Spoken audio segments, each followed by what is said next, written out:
So I want to let everyone know that grants are an opportunity for your organization, and thank you for tuning in.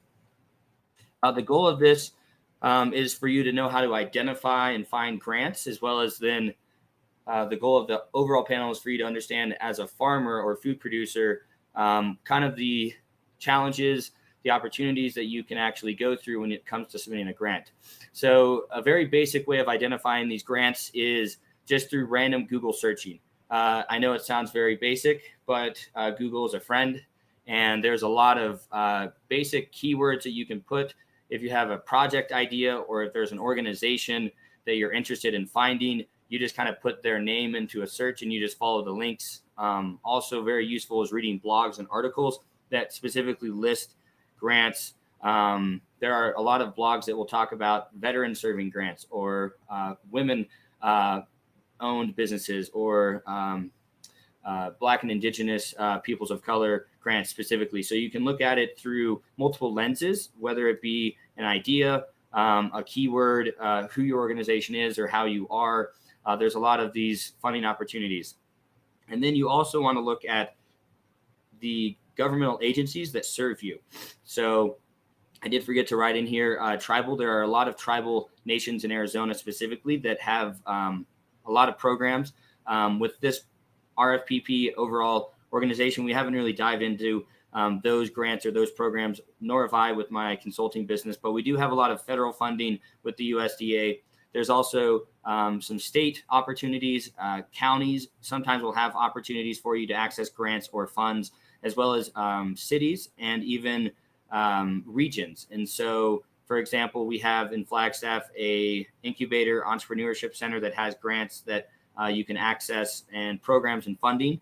And so it's very important to kind of look at where you live and who services you. Not every governmental agency has funding, but one thing I tell people to do is to look at being creative. You don't necessarily have to do a grant, but you could potentially find access to a agricultural workforce development through the economic development of your organization or city. And since you're a farmer and you have a job that you're looking to fill, you can be a part of that program.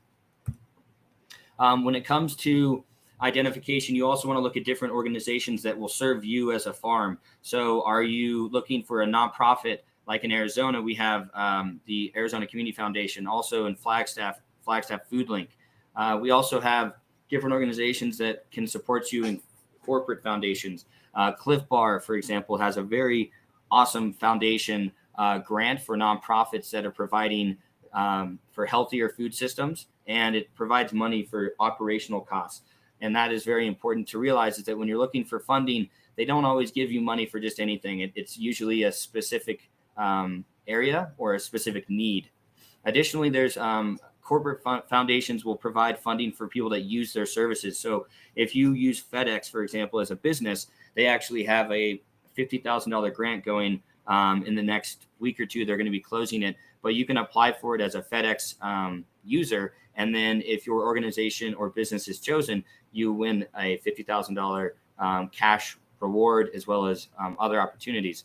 Then you also want to look at national organizations, regional organizations, groups that you might not normally think about, but groups that maybe are coalitions of young farmers, for example, or if you're someone that works with animals, there's actually an organization that provides funding for you to build out better pasture for your animals.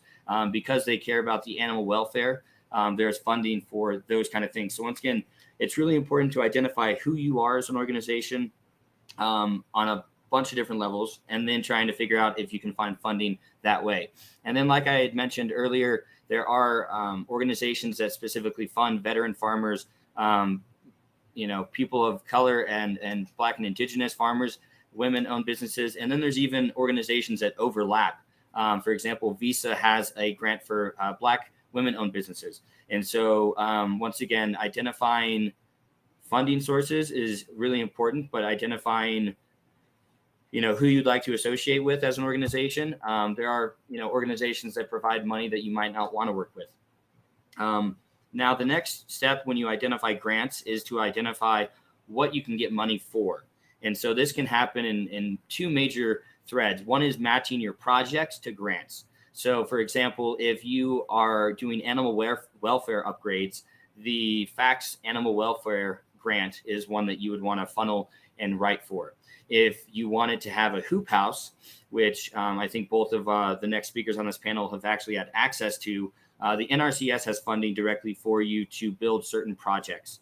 And then if you wanted, say, solar panels, there are some organizations, private mainly, that do offer things for energy, as well as there are some USDA rural development farmer solar energy grants. But once again, that's matching the project to your overall grant that you're seeking.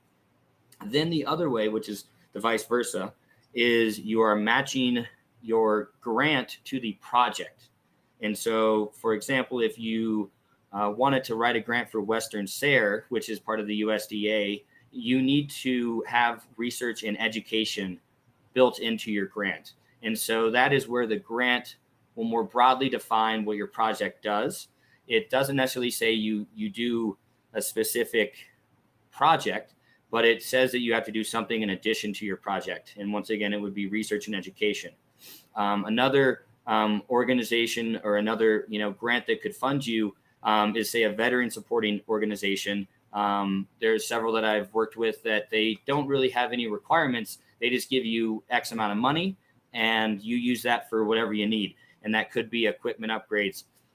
And that's, once again, very important, is that when you look for a grant is to look at the eligibility.